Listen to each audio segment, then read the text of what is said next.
All right, welcome back to Huddle Up. Thomas Pocrnic, Luca Celebre. Luca, the CFL playoffs, we can almost taste them. They're right around the corner. What's going on?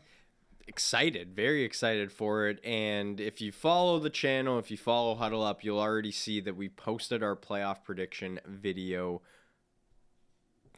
If you follow along with the channel, you've already seen that we posted our playoff prediction video. So go check that out if you haven't. But we're back for a second time in a week because it makes sense. Like you said, it's CFL playoff time, and we want to just take advantage of this amazing time in the Canadian Football League. Yeah, and we have two pretty big guests, some speedy star wide receivers. So super excited to talk to those guys today. But yeah, Luca, like you said, our playoff predictions are out. Check them out if you haven't. We have some spicy upsets in it, I think, but maybe the ending is kind of whatever. I don't want to spoil too much. No. But we also talked about, I think I said it in the video, like our first ever Huddle Up, we gave a season prediction. Didn't go too well for us, but you never know, right? Never know. That's what's the best part about this time of year. Like you kind of teased, the upsets, anything can happen. The Argos have rolled all season long, but hey, maybe Hamilton or Montreal, whoever wins that game, can give them a shock. It's happened in the past, and that's why we love the sport. I think we should get to our interviews. We've got two awesome interviews, like you said. You want to start on the east side or the west side?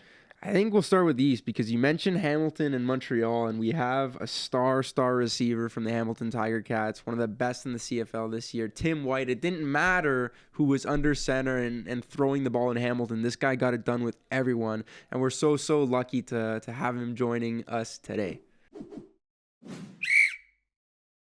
Joining us now, star wideout for the Hamilton Tiger Cats, Tim White. Tim, thank you so much for joining us. You've got another matchup with Montreal this weekend. How are you guys feeling going into this East semifinal? I'm feeling pretty good. I feel like I got a lot of rest, so probably more energetic. Just locked in, focused, and just ready to execute the game plan. All right, you led the CFL in receiving yards this season, and you're only the fifth Ticats receiver since 2005 to have back-to-back 1,000-yard seasons, and you also had back-to-back 8-touchdown seasons. One of those receivers on that list is Brandon Banks. You spent your first season in the CFL with Speedy B. Is there something that you learned from him that you still incorporate in your game right now? Yeah, definitely. I mean, I remember when I first got up here. The main thing he told me was just to tempo my routes, just don't be in a hurry, don't rush everything and try not to be like blazing fast on every single route, and I kind of just took that with me throughout my last two seasons. I feel like route running it's pretty much similar than from what it is down south. I think the only difference is like adding the waggle. Like there's something that you could do with the waggle that makes it hard for defenders, especially in man coverage, whether they're low or high. That makes it tough. Where in the league, down south, you can't move on the ball like that. So it's kind of like stemming, like you would stem your waggle like certain routes to give deception of that you're going to go inside maybe, or you're going to break out and then you break in on them. And then I think the biggest difference is getting used to running a route with the waggle, because you're carrying so much speed. It's like you're not running if the route depth is a 10-yard in, you're not really running a 10-yard in, you're running basically a 20-yard in, and you're running it at full speed. So it's like you have to get used to, like, that's why Speedy was like, tempo your routes, because you can get to the top of your break. You're running 100 miles an hour. It's like, how are you going to stop? So, yeah, that's one of the biggest things. Obviously, you played football in the States for most of your life. Now coming to Canada, there are some rules in the CFL that I think need some adjusting to, especially as a wide receiver. You got things like the waggle, but then you also have something that's really interesting. It's just been crazy viral recently, and your opponents this weekend are kind of the driving force of that, and that's the onside punt. What do you make of some of these different rules here in Canada? Yeah, I mean, that's crazy. That's crazy. But I would say just tapping the ball out. Like after, like if someone fumbles the ball, all you have to do is tap the ball out. I think that's so crazy to me. All right, Tim, we spoke with one of your teammates who also had a pretty big season, and that's running back James Butler. But we specifically talked to him about when he gets in the end zone. And I mean, you guys have a lot of fun in there with a bunch of different celebrations. I want to ask you in particular about a bunch of yours because you do the Raise the Roof celebration, and I just want to hear how you really came up with that. Yeah, I would say that's like my main one for being at home. You know, I think it's fun for the fans and everything like that. But I don't really do it away games like that. And then yeah, I have one where I'm kind of like shuffling my hands, you know, back and forth, going like that. You know, and that's kind of just like swag, like feed me. You know, like that's just when you're like in your zone and you make a big play, you know, and you do something crazy and you just throw it out there like that. And outside of that, you know, I'm really not a big celebration guy. I'm mainly like my mindset is like focused on winning, you know, and after I score, I'm just kind of zoned into the next play, really. Those are the two that we noticed watching all of them back, this one and then the Raise the Roof. But there was also one more, and I think this might be one that you just do with your teammates more, where it's like you guys fake the fade away, but then dunk it down, which I think is really cool. Yeah, yeah. That's just vibing with the team, you know, making sure that y'all is on the same page, you know, pretty locked in. And then against Edmonton, I hit the triple jump one. That's definitely my favorite one because it's just the moment overall. It was just cool, and then I just did it like so. That was awesome. The only other one I wanted to ask you about was when you ran into the locker room. I believe it was after a touchdown against Toronto. You just dropped the ball and then went straight for the locker room. No, it was against Ottawa. And yeah, that was just one of those where it was in the moment, you know, it was kind of like crunch time and, you know, really just setting the tone and the standard for the team, you know, overall. And it was kind of just like, I know we were up against a rookie quarterback, you know, a young quarterback, and I just felt like our defense had it at that point. So I was just telling the offense, like, you know, we did our part. Like now it's the defense's turn type thing. All right, last question for you, Tim. CFL season's long. You're obviously watching a lot of film, and you're obviously watching a lot of football, not just in the CFL, but all around. Are there any wideouts that you enjoy watching on film when you're looking for inspiration or things that they're doing to incorporate into your game? I really like, especially during the season, I really don't have time to watch a lot of guys. You know, if anything, I would just see them like the week that we're playing them, and I'm able to see what they do. Or, you know, if we're watching an opponent that they faced, you know, what did they do well against them? So I can't necessarily say that I watch anybody, but for the most part, like I do take some things from like Tyreek Hill's game, Justin Jefferson's game, you know, some of the like elite guys out there. And obviously when receivers make great plays, whether it's in the CFL or NFL, you know, you have to see okay, well, why did he have that success and where did he have that success? And then if you like it, you know, you add it to your game. Thank you so much for joining us, and we wish you all the best this weekend and going forward, and hopefully a trip to the Grey Cup in your home stadium in a few weeks. Yes, sir. And thank you for having me. You know, it's definitely appreciate that. Well, there's Tim White, the leading receiver in the CFL, who had a really, really special season and hopes to continue keeping it going into the playoffs. But coming up behind him is a guy who can also get open and can also get into the end zone a lot. We're talking to BC Lion receiver Alexander Hollins, part of maybe the best trio in the CFL because the Lions offense was just a nonstop force this season, especially with quarterback Vernon Adams. Let's go take a look.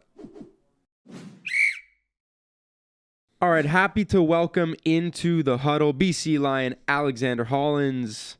Alex, what's going on? Man, not much, man. Just got out of practice. Obviously, you guys had a great season, but it's a little different now. It's do or die. It's playoff time.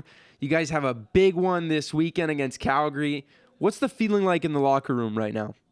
Oh, we got a great feeling in the locker room like we usually do, man. But you know, coming to this game, Calgary a good team, especially they good defensively sound. They consistent with what they do, so we just got to be able to find those soft spots in their defense and be able to execute and make big plays, you know, to help our team out to win. Now, you yourself individually had a huge season, ton of yards, second most touchdowns in the CFL with 9 receiving touchdowns, and a lot of great touchdown dances. Is that something you practice? How do you go about coming up with those celebrations on game day? Well, I be dancing a lot anyway, so I be knowing a lot of dances. But I usually ask like teammates or talk to like friends or whatever. Be like, I wonder what touchdown dance should I do, and I think about it throughout the week and be like, all right, I'll do this one this week. Yeah, so some of them it just happened. Like the one in Sask, we went to Sask, I caught a touchdown, and I laid down in the end zone with asleep. That one just happened. That one was actually funny because the guy on Sask, like the very next drive, he scored and he got in the end zone. He went to sleep. So that was funny. All right, you've been called the funniest guy on your team by a couple of teammates. I've seen some buzz on social media that you can be a good guy in the locker room for sure. What do you make of that statement? Do you agree? I tell a joke or two. But I always got something to say though, man. I be having so many stories to tell, and you add your own little twist to it. Or I just be joking with everybody or telling jokes on people, man. So I love having people laughing. That'd be good. So where I'm from, everybody do that. So everybody joking around, laughing, just having fun. Let's transition to some quarterback talk. Vernon Adams Jr. comes in this season, coming off of Nathan Rourke last season. You've played with some really good quarterbacks. What makes VA so special, and what's it like being with him in the huddle? Man, shoot, man, it's amazing to have a quarterback like VA, man. Like you said last year, him coming in and just doing what he doing, just like naturally, coming to a whole new offense and just being a quarterback. That's pretty tough. But for us to get like a whole off season together, we got some time together in Seattle during the off season, then training camp. So we all getting that time together and that relationship with each other, and just getting everything right. So it's paid off. And if it wasn't for the injuries early on in the year were causing him to miss a few games, he would have for sure got 5K easily. Yeah, but man, he had a great year, man. Despite the ups and downs, he's still gonna be VA. He's still gonna make big plays. That's what he do. He go out there, he gonna execute, he gonna put us in great position to make plays. And he's just gonna do what he do, and we love VA. All right, we love talking nicknames with players, and I came across your nickname, and I think it's pretty cool because I read that your teammates call you Batman. I have to know, where did that come from, and how long has that been going on? That came from my childhood when I was real, real, real little. My mama gave me that nickname though. Shoot, I used to love Batman. I used to always be jumping on the couches and jumping off and just doing all type of crazy things and just jump on the couch and jumping onto the walls and stuff, just doing all kind of stuff. I used to love Batman. That was my favorite toy. So she gave me that nickname and it stuck with me. I had that name since I was like 3 or 4. You've played with a ton of good receivers, not only in the CFL, but in the NFL in your time there in Minnesota and Cleveland. What's something you've taken from those wide receiver rooms that you've brought to the CFL, which can be a different game? Yeah, it's a little different, but at the end of the day, it's still football though, man. But yeah, been around those good receivers, the big name receivers like Stephon Diggs and Adam Thielen and Laquan Treadwell and Justin Jefferson. And you learn a lot from those guys, and like especially from the first 3 guys I had named, since they was in the league for some time already before I even got there. Just learning how to be a professional on and off the field, and learning how to learn the playbook, and learn how to learn concepts, and just learn how to play multiple positions from those guys because Laquan was a first round draft pick, but he still had to work. He still is working doing this thing. Stephon Diggs was a 5th round draft pick. Now he is who he is, and he was a practice squad guy first too for a little bit.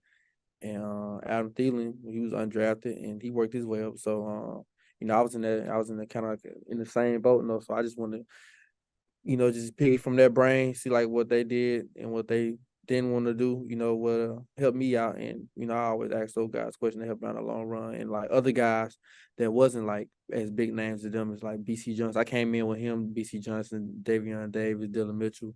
I learned a little bit from also from Jeff Badette too. He played with at Oklahoma with what's the quarterback name for the Buccaneers now? Bigger midfield. he played with Mayfield, so I learned a little bit from him too. So I learned from a lot of guys too, not just from the big name guy. I learned from anybody I can learn from. I can or take from their game or take from how they learn and play and practice. And it'll help me out. And yeah, I'll take it. All right, we always like to end these shows with a little segment called 3 Downs. Now, what I think makes you so special as a wide receiver is you can do it all. You can catch the deep ball, you can catch underneath, you can line up outside, in the slot. So I always like to pick wide receivers' brains and hear about different routes. Do you have any preference? Can you maybe give us your top 3 routes? Favorite routes to run, the ones that, when you see it being called, you're just like, I'm getting open here and I'm getting the ball. Honestly, I ain't got no top 3 favorite. I ain't got no favorite route. For real, for real. I can run them all, and I can get open on them all. I can make plays from them all. Outside, the 2 or the 3, it don't matter. It don't matter what position. So, shoot, I like running all them routes, for real. I mean, and fair enough. Like that's a pretty good mentality to have. It's a good mindset. It doesn't matter. You can do it all, and you have been doing it all this season down the stretch for the BC Lions. Alex Hollins, thank you so much for joining us today in the huddle. We wish you the best of luck, and hopefully you and the Lions can make a long and memorable Grey Cup run. Thank you. I appreciate it, man. Have a great one.